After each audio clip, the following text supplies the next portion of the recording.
அம்பலத்தரசே அருமருந்தே ஆனந்த தேனே அருள் விருந்தே. அம்பலத்தரசே அருமருந்தே ஆனந்த தேனே அருள் விருந்தே.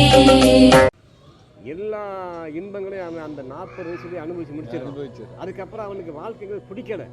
டப்பு போகலாம், துப்பாக்கி எடுத்து எல்லாம் சுட்டு போட்டு போயிடும். இப்போ குளத்தில் பார்க்குறீங்களா, அப்போ போகிறோம் ஸ்கூல் பசங்க சுடுறானுங்க, ஹோட்டலில் போய் சுட்டு போயிடறாங்க. காரணம் என்ன? வெறி. என்னதான் வாழ்க்கைன்னு அவனுக்கு திகட்டிடுது. ஆனால் இங்கே அதுக்கப்புறம் தான் இங்கே வராங்க. இங்கே வந்தால் தான் பரம்பொருளுடைய ஆதிக்கம் இங்கே மட்டும்தான் அப்படியே ரோடெல்லாம் ஓடிக்கிட்டு இருக்கு. எப்படின்னா ஞானத்துக்கு என்ன செய்யறாங்க, வாழ்க்கைங்கிறது அது மட்டும் இல்லை. இது இங்கே தான் அந்த வாழ்க்கைக்கு அடுத்த அத்தியாயம் இங்கே ஆரம்பிக்குது. அவங்க வந்தவன தான் அறிஞ்சிக்கிறான். எப்படி அறிகிறான்? தியானம். முதல்ல தியானம் பண்ண சொல்கிறாங்க.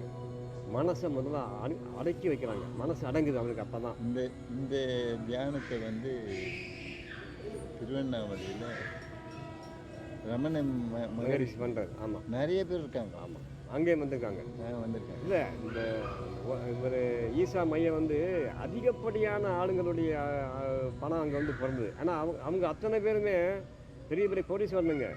இதுக்கு மேலே வாழ்க்கை இப்படி தான் வாழணும்னு சொல்லி முடிவு பண்ணி வந்துட்டாங்க. அதே மாதிரி ஓசோ அமெரிக்காவில் இருந்தார். அமெரிக்கா கவர்மெண்ட்டில் உள்ள அந்த கிறிஸ்தவங்களை போகிற பிறகு அவருக்கு ஒரு குறிப்பிட்ட ஆளுகளை அப்படியே அவர் இந்துவை மாற்றிட்டார். உடனே உணவு பிடி போய் சொல்லுது, நீ இவனை வச்சுருந்தேன்னா கொஞ்சம் நாளில் பூரா கிறிஸ்தவனை இந்துவை மாற்றிடுவான்னு சொன்ன உடனே அவரை உடனேயே வெளியேற்றிட்டாங்க ஓசோவை. ஆமாம், ஏன்னா அவ்வளவு வசீகரமான சித்தாந்தங்கள் கொண்டது நம்மளுடைய இந்த சைவ சித்தாந்தம். ஏன்னா எப்படியும் வாழ்ந்தாலும் நீ இறைவனோடு அடையலாங்கிறதை நீ சன்னியாசியாக வாழ்ந்துக்கோ, இல்லை நாத்திகனாக வாழ்ந்துக்கோ. ஆக மொத்தம் உனக்கு இங்கே இடம் இருக்குன்னு சொல்கிற மதம் நம்ம மதம் தான்.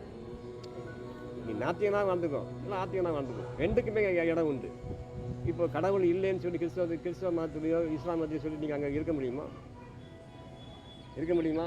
கடவுள் இல்லைன்னு சொல்லி அங்கே பிறந்த ஒருத்தர் இப்போ மசூதியில் போய் அல்லாலாம் கிடையாதுன்னு சொல்லிட்டு அங்கே அவங்க உயிரோட வர முடியுமா? இங்கே கடவுள் இல்லைன்னு சொன்னாலும் உயிர் வாழலாம். அதான் நம்ம சித்தாந்தம். அதான் சொல்றாரு. ஏன்னா அகண்ட தத்துவம் கொண்டது இது. தத்துவங்கள் ஒரு எல்லைக்குள்ள நிற்காது. இங்கே தாய் வீடு அகண்ட தத்துவம். அதாவது நீ எப்படியும் வாழ்ந்துக்க. ஆனால் எல்லாத்துக்கும் உனக்கு அனுமதி உண்டு. ஆனால் எல்லாத்துக்கும் ஒரு கணக்கு உண்டுங்க சொல்லுவோம். கணக்கு உண்டு, எல்லாத்தையும் ஞாபகம் வச்சுக்கணும்.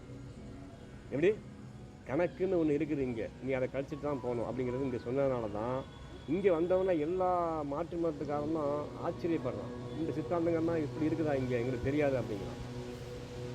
அப்போ இறைவன் என்ன சொல்லுதுன்னா, நீ எல்லையில்லாத உன்னுடைய மனசு விரிவாரை செஞ்சேன்னா நீ இறைவனோட செல்லப்பிள்ளையாக மாறுற.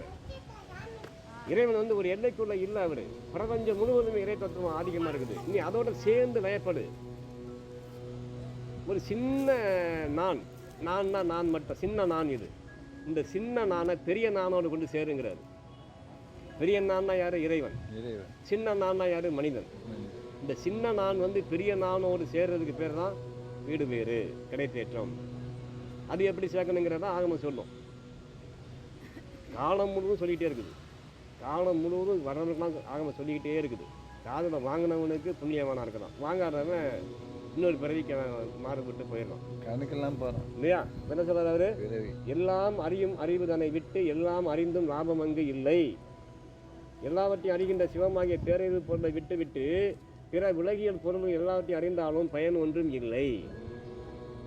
நாத்திகனாக நீ வாழ்ந்தாலும் இங்கே சோறு உண்டு. இயற்கை உனக்கு சோறுன்னு சொல்லாது, அது பாடு விளைஞ்சு தள்ளுது, சாப்பிட்டுக்கோ. ஆனால் நீ இன்னும் பல பிறவிகளுக்கு தயாராக மட்டும் ஞாபகம் வச்சுக்கோ. இறைவன் இல்லைன்னு சொல்லிட்டு போ, ஆனால் உனக்கு நான் சோறு போடுறேன். ஆனால் உனக்கு இன்னும் பல பிறவி உண்டு, நீ எல்லாரும் சந்தோஷம் வாழ்ந்துக்கலாம். இறைவன் இருக்காருன்னு சொல்கிறவனுக்கும் இங்கே சாப்பாடு உண்டு. ஆனால் அவனுக்கு பிறவிகளை குறைய ஆரம்பிக்குது. ரெண்டு தத்துவம் தான் இல்லையா? நாத்திகம் தானான்னு சொல்லி அவன் வீட்டில் தோட்டத்தில் மாங்காய் காய்க்காமல் இருக்கா? என்ன அங்கே தான் ஜாஸ்தி காய்க்கும். காரணம் என்ன? ஆமாம், சும்மா இருக்க மாட்டாங்க. அது எல்லா இடத்துலையும் போகிறாங்க. ஆமாம், என்ன அவ்வாறு எல்லாவற்றையும் அறியும் பேரறிவு பொருளை நான் என்று பாவனையால் பயனால் உணர்ந்தால் எல்லாவற்றையும் அறிவும் சிவமாக சீவன் ஆகும் என்று கூறலாம். எப்படி நீங்கள் சிவத்தன்மை உள்ளுக்குள்ளே வந்துச்சுன்னா, உங்களை நோக்கி ஒரு ஆள் வந்தார்னா அவர் எதுக்கு வரான்னு உங்களுக்கு தெரிய ஆரம்பிக்கும்.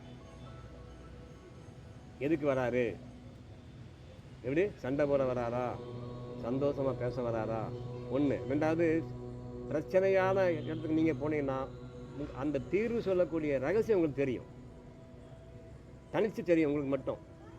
போனீங்க டாப்டான்னு முடிச்சுட்டு போயிட்டே இருப்பீங்க. ரொம்ப நாளாக பேசிகிட்டு இருப்பாங்க அவங்க ரொம்ப நேரமாக. நீங்கள் போனீங்களா, அங்கே வா, அந்த படி போயிட்டே இரு, முடிச்சுப்போம் பஞ்சாயத்து. எங்கேருந்து வருது? சிவத்தன்மை கூடுகிறது. புரியுதா?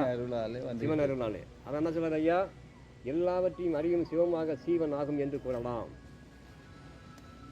ஒரு வரட்டு கௌரவமாக அங்கே சண்டை நடந்துக்கிட்டே இருக்கும். நீங்கள் போனீங்களா முடிஞ்சிடும்.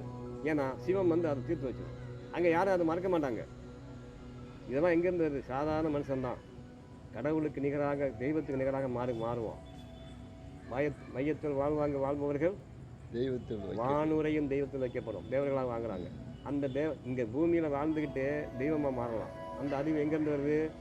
சிவன் அருளாலே. நமக்கிட்ட இருக்கிற பொக்கிஷம் இதெல்லாம் சைவ சித்தாந்தம் நம்மளுடைய பொக்கிஷம் கடல் மாதிரி இருக்குது. இது இலவசமாக கொடுக்கறதுனால வாங்குறதுக்கு ஆள் இல்லை.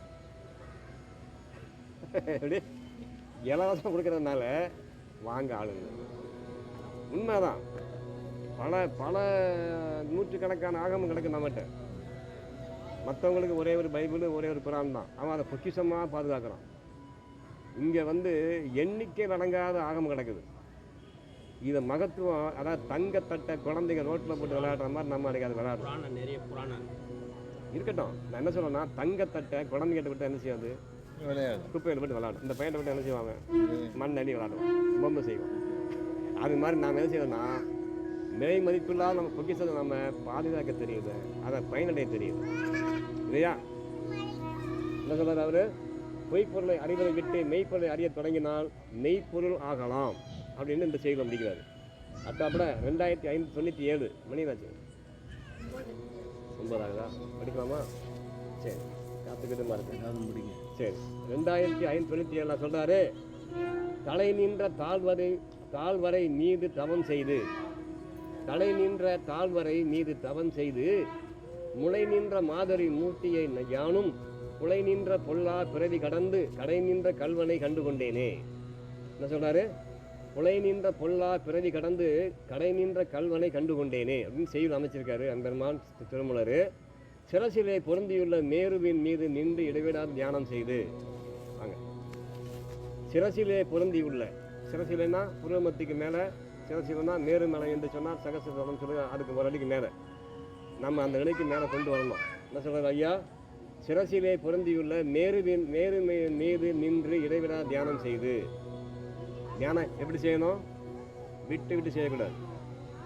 தியானம் என்பது வாழ்க்கையில் உயிர் மூச்சாக கொண்டுட்டு வந்தால் தான் நமக்கு நம்மகிட்ட பேச ஆரம்பிக்கும்.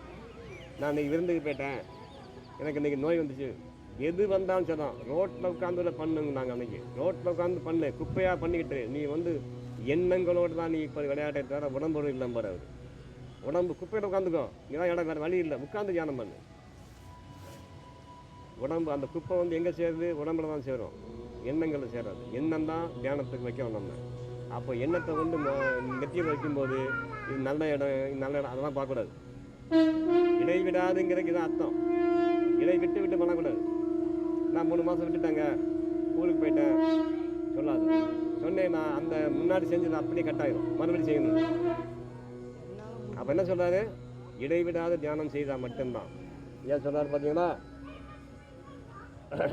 சிவசிவை பொருந்திய மேருமிடம் நின்று இடைவிடாத தியானம் செய்து அருள் சுரக்கின்ற பார்வதி தேவியை, எப்படி ஒரு கூறாக உடைய பரமேஸ்வரனை, அருள் சுரக்கிற பார்வதியை ஒரு கூறாக கொண்ட அருள் சுரக்க ஏன் சொல்கிறாருன்னா, பிரபஞ்சம் முழுவதுமே சக்தி தான், பெண் தான். பிரபஞ்சம் முழுவதுமே பெண் தான். எந்த செடியை நீங்கள் வெட்டினாலும், எந்த கொடியை வெட்டினாலும் ஒரு பெண்ணுக்கு சமமாகும். அதனால தான் எதையுமே கை வைக்காதான். சின்ன பசங்க செய்யலாம். பிரபஞ்சம் முழுவதும் சக்தி அம்சம் தான். அது சக்தி தான் பஞ்சபூதமாக இருக்கிறாங்க, சக்தி தான் இயக்குறாங்க, சக்தி தான் அதாவது உயிர்ப்புங்கிறது அதான் அங்கே தான் இருக்கும். உயிர்ப்பு தான் சக்தி, வேற எதுவும் கிடையாது. கரை கடந்தி